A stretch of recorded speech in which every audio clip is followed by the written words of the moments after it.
तो साल था 1998। पूरी दुनिया को लगता था कि कोल्ड वॉर खत्म हो चुकी है, लेकिन असली पावर गेम अभी भी जारी था।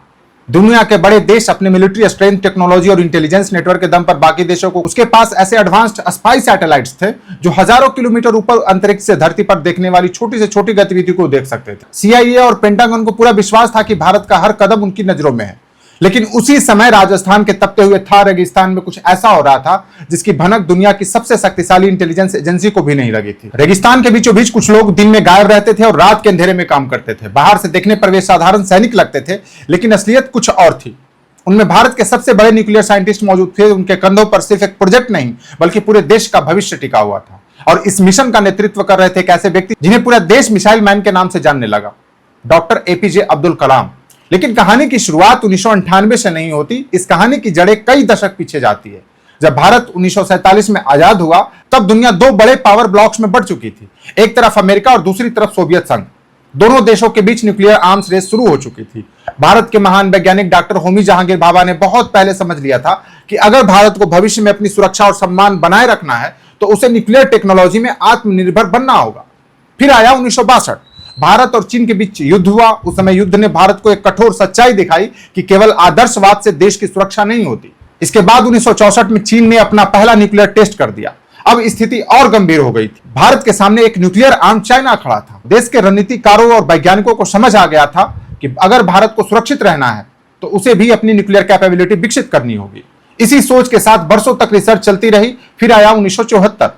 प्रधानमंत्री इंदिरा गांधी के नेतृत्व में भारत ने पोखरण में अपना पहला न्यूक्लियर टेस्ट किया। इस परीक्षण का नाम रखा गया था स्माइलिंग बुद्धा। भारत ने दुनिया को बताया कि यह पीसफुल न्यूक्लियर एक्सप्लोजन था, लेकिन वेस्टर्न कंट्री ने इसे अलग नजर से देखा। उन्हें लगा कि भारत न्यूक्लियर वेपन्स क्लब की तरफ बढ़ रहा है और परिणाम यह हुआ कि भारत पर टेक्नोलॉजी रेस्ट्रिक्शंस लगनी शुरू हो गई। कई देशों ने एडवांस साइंटिफिक इक्विपमेंट और न्यूक्लियर टेक्नोलॉजी देने से इनकार कर दिया, लेकिन भारत पीछे हटने वाला नहीं था। वैज्ञानिकों ने तय कर लिया था कि अगर दुनिया टेक्नोलॉजी नहीं देगी तो भारत खुद टेक्नोलॉजी बनाएगा। यही वह दौर था जिसने भारत में सेल्फ रिलायंस यानी आत्मनिर्भरता की नींव मजबूत की। समय बीतता गया। फिर 1990 का दशक आया। अब दुनिया में एक नया दबाव शुरू हुआ, comprehensive nuclear test ban treaty यानी सीटीबीटी। यह एक ऐसी संधि थी, यह एक ऐसी ट्रीटी थी जिसमें कहा जा रहा था कि भविष्य में कोई भी देश न्यूक्लियर टेस्ट नहीं करेगा। सुनने में यह बहुत अच्छा विचार लगता है, लेकिन भारत के लिए इसमें एक बड़ी समस्या थी। जिन देशों के पास पहले से हजारों न्यूक्लियर मौजूद थे वे तो अपनी ताकत बनाए रखते, लेकिन भारत जैसे देश हमेशा के लिए पीछे रह जाते। यानी नियम वही बना रहे थे जिनके पास पहले से पावर थी। भारत इस संधि पर हस्ताक्षर करने के लिए तैयार नहीं था, लेकिन अंतर्राष्ट्रीय दबाव पर लगातार बढ़ रहा था। फिर 1995 में भारत ने गुप्त रूप से न्यूक्लियर टेस्ट की तैयारी शुरू की। सब कुछ योजना के अनुसार चल रहा था, लेकिन तभी एक बड़ी गलती हो गई। पोखरण में कुछ इंजीनियरिंग एक्टिविटीज और केबल्स अमेरिकी सैटेलाइट की नजर में आ गए। सीआईए को शक हो गया कि भारत कुछ बड़ा करने वाला है। अमेरिका ने तुरंत दबाव बनाना शुरू कर दिया। भारत को चेतावनी दी गई कि अगर न्यूक्लियर टेस्ट किया गया तो गंभीर आर्थिक प्रतिबंध लगाए जाएंगे। उस समय भारत की इकोनॉमी आज जैसे मजबूत नहीं थी, इसलिए सरकार को पीछे हटना पड़ा। परीक्षण रद्द कर दिया गया। वैज्ञानिक निराश थे, लेकिन उन्होंने हार नहीं मानी। असल में 1995 की असफलता ही 1998 की सफलता की सबसे बड़ी वजह बनने वाली थी, क्योंकि अब भारतीय वैज्ञानिकों को पता चल चुका था कि अमेरिकी सैटेलाइट्स कैसे काम करते हैं। उन्हें यह समझ आ गया था कि गलती कहां हुई थी, और सबसे महत्वपूर्ण बात, उन्हें पता चल गया था कि दुश्मन की आंखों को कैसे धोखा देना है।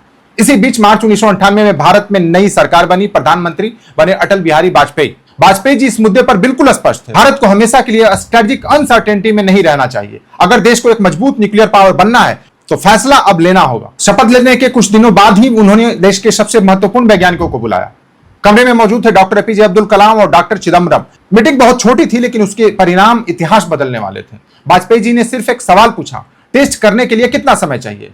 जवाब आया करीब 30 दिन। कुछ सेकंड की खामोशी हुई। फिर प्राइम मिनिस्टर ने कहा कि तैयारी शुरू कीजिए। उसी क्षण जन्म हुआ भारत के सबसे गुप्त मिशन में से एक, ऑपरेशन शक्ति। एक ऐसा मिशन जो न सिर्फ भारत का भविष्य बदलने वाला था, बल्कि दुनिया की सबसे शक्तिशाली इंटेलिजेंस एजेंसी सीआईए को भी चौंका देने वाला था। और अब असली खेल शुरू होने वाला था, क्योंकि अगली चुनौती सिर्फ न्यूक्लियर बम बनाना नहीं था। असली चुनौती थी दुनिया की सबसे शक्तिशाली आंखों को अंधा बनाना। अब तक फैसला हो चुका था कि प्रधानमंत्री अटल बिहारी वाजपेयी हरी झंडी दे चुके थे। डॉक्टर एपीजे अब्दुल कलाम और डॉक्टर आर चिदम्बरम अपनी टीम के साथ तैयार थे, लेकिन असली समस्या अब शुरू होने वाली थी। न्यूक्लियर टेस्ट करना मुश्किल था, लेकिन उससे भी ज्यादा मुश्किल था दुनिया की सबसे शक्तिशाली इंटेलिजेंस एजेंसी सीआईए और उसके सैटेलाइट से बचना, क्योंकि 1995 की असफलता सभी को याद थी। उस समय अमेरिकी सैटेलाइट ने पोखरण में हो रही गतिविधियों को पकड़ लिया था और पूरा मिशन रोकना पड़ा था। लेकिन इस बार भारतीय वैज्ञानिक वही गलती दोहराने वाले नहीं थे। उन्होंने तय कर लिया था कि पहले दुश्मन की ताकत को समझो, फिर उसी ताकत को उसकी कमजोरी बना दो। यहीं से शुरू हुई ऑपरेशन शक्ति की सबसे बड़ी दिलचस्प कहानी। डॉक्टर कलाम और उनकी टीम ने सबसे पहले यह पता लगाने की कोशिश की कि अमेरिकी सैटेलाइट आखिर काम कैसे करते हैं। भारत के वैज्ञानिकों ने कैलकुलेशन शुरू की। उन्होंने सैटेलाइट ट्रैजेक्टरी, ऑर्बिटल पाथ और टाइमिंग पैटर्न्स का अध्ययन किया। इंडियन इंस्टीट्यूट ऑफ एस्ट्रोफिजिक्स के वैज्ञानिक ने भी इस मिशन में शामिल हुए। उनका काम था कि यह पता लगाना कि सीआईए के स्पाई सैटेलाइट्स पोखरण के ऊपर किस समय गुजरते हैं और उनके बीच कितना गैप होता है। कई दिनों की कैलकुलेशन के बाद एक महत्वपूर्ण जानकारी सामने आई। अमेरिकी सैटेलाइट लगातार निगरानी तो कर रहे थे, लेकिन हर समय नहीं। कुछ घंटों का ऐसा गैप था जब उनकी निगरानी कमजोर पड़ रही, खासकर देर रात और सुबह से पहले का समय। बस यही भारत की विंडो ऑफ अपॉर्चुनिटी थी। अब पूरा मिशन उसी विंडोज के अंदर चलाया जाना था। उसके बाद सेना को मिशन में शामिल किया गया। जिम्मेदारी मिली भारतीय सेना के 58th इंजीनियरिंग रेजिमेंट को, जिसका नेतृत्व कर रहे थे कॉलोनल गोपाल कौशिक। अब सवाल था कि वैज्ञानिकों को पोखरण तक कैसे पहुंचाया जाए। अगर बड़ी संख्या में वैज्ञानिक रेगिस्तान में जाते दिखाई देते तो सीआईए तुरंत सतर्क हो जाती। इसलिए एक ऐसा प्लान बनाया गया जो किसी स्पाई थ्रिलर फिल्म से कम नहीं था। सभी प्रमुख वैज्ञानिकों को भारतीय सेना की यूनिफॉर्म पहनाई गई। डॉक्टर एपीजे अब्दुल कलाम अब वैज्ञानिक नहीं रहे, बल्कि मेजर जनरल पृथ्वीराज बन चुके थे। डॉक्टर आर चिदम्बरम को नया नाम मिला मेजर जनरल नटराज। बार के डायरेक्टर डॉक्टर अनिल काकोडकर का कोड नाम रखा गया मेजर जनरल मत्स्य। दूसरे वैज्ञानिकों को भी सेना के कोड नेम्स दिए गए। इतना ही नहीं, उन्हें बाकायदा ट्रेनिंग दी गई कि सैनिकों की तरह कैसे चलना है, कैसे बात करनी है और कैसे व्यवहार करना है। अगर कोई सैटेलाइट इमेज देखे या कोई जासूस उन्हें देख ले तो उसे यही लगे कि वे सेना के अधिकारी हैं। यानी भारत ने अपनी सबसे बड़ी साइंटिफिक टीम को मिलिट्री डिस्गाइज में बदल दिया था। अब काम शुरू हुआ पोखरण के तपते हुए रेगिस्तान में। दिन में तापमान 50 डिग्री सेल्सियस के पार चला जाता था, लेकिन असली वजह गर्मी नहीं थी, असली वजह सैटेलाइट्स थे। इसलिए दिन में लगभग पूरा काम बंद रहता था। जैसे ही रात होती, सैटेलाइट सर्विलांस कमजोर पड़ती और पूरा ऑपरेशन जीवित हो उठता। बुलडोजर चलने लगते, एक्सकैवेशन टीम सक्रिय हो जाती, इंजीनियर्स जमीन के अंदर गहरे शाफ्ट्स खोदने लगते। इन शाफ्ट्स में बाद में न्यूक्लियर डिवाइसेस रखे जाने थे। इनका भी कोड नेमिंग सिस्टम था।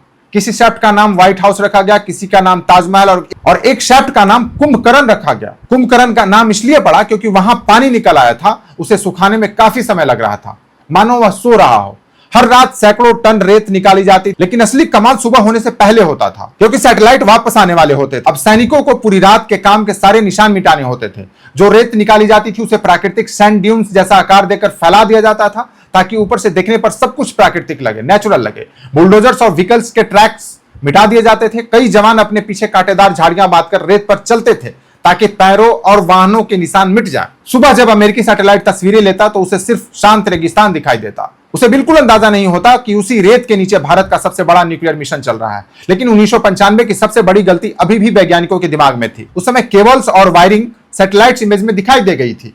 इस बार कोई जोखिम नहीं लिया गया। जहां तार बिछाने थे वहां सीधे ट्रेंचेस नहीं खोदी गई, क्योंकि नेचर में बिल्कुल एक स्ट्रेट लाइन कम दिखाई देती है और सैटेलाइट्स एल्गोरिदम उन्हें आसानी से पहचान सकते थे। इसलिए भारतीय इंजीनियरों ने हवा की दिशा और प्राकृतिक ड्यून्स के आकार को ध्यान में रखते हुए टेढ़ी मेढ़ी ट्रेंचेज बनाई। वायरिंग को गहराई में दबा दिया गया। यहां तक कि एक्सकैवेशन मशीन को भी रोज सुबह बिल्कुल उसी जगह और उसी एंगल पर खड़ा किया जाता था जहां वे पिछले दिन खड़ी थी।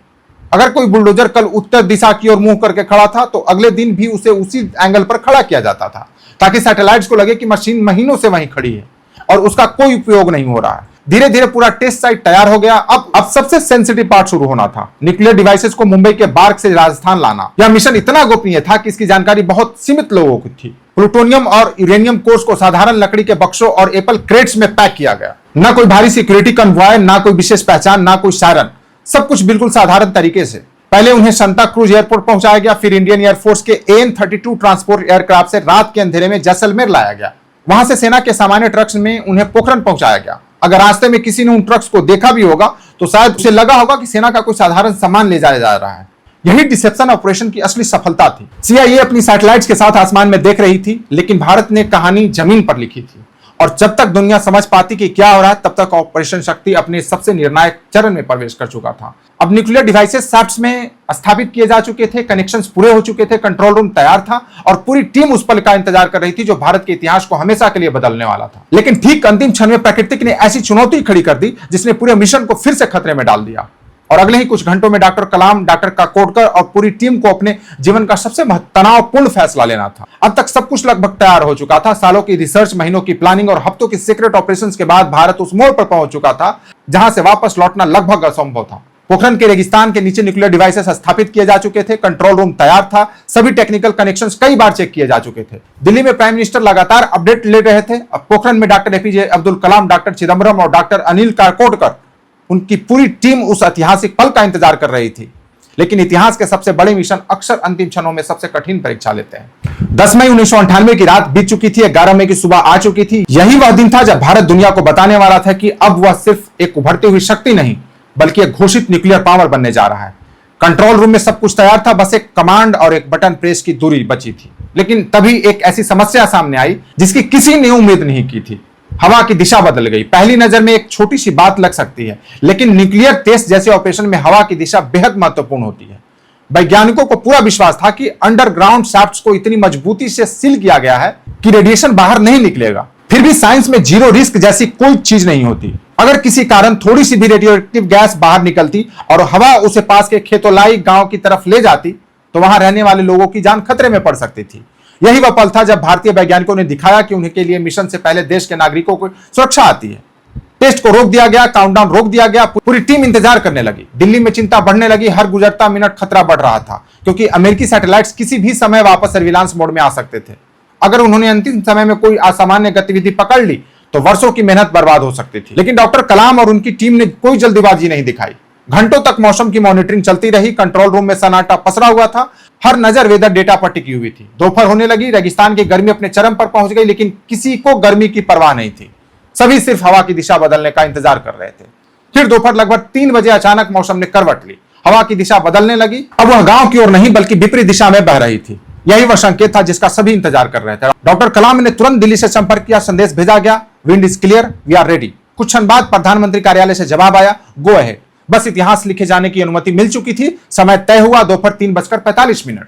कंट्रोल रूम में सभी अपनी अपनी पोजीशन पर बैठ गए। अब कोई बातचीत नहीं हो रही थी। कमरे में सिर्फ मशीनों की हल्की आवाज सुनाई दे रही थी। हर व्यक्ति जानता था कि अगले कुछ सेकंड भारत का भविष्य बदलने वाला है। काउंटडाउन शुरू हुआ और खत्म होते ही बटन दबा दिया गया। एक पल के लिए कुछ नहीं हुआ, सन्नाटा।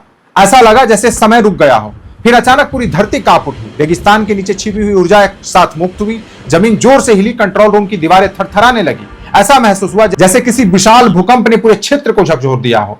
कुछ ही क्षणों में रेत और धूल का विशाल गुबार आसमान की ओर उठने लगा। जमीन के अंदर हजारों डिग्री सेल्सियस तापमान पैदा हो चुका था। चट्टानें पिघल रही थी। धरती के नीचे इतिहास लिखा जा चुका था। भारत ने एक साथ 3 न्यूक्लियर टेस्ट सफलतापूर्वक कर दिए थे। यह सिर्फ एक टेस्ट नहीं था। At 15:45 hours, India conducted 3 underground nuclear tests in the Pokhran range. These tests conducted today were with a fission device, a low yield device, and a thermonuclear device. The tests were conducted in a clandestine manner without the nuclear habs world knowing. यह एक घोषणा थी, एक संदेश था, एक strategic statement था।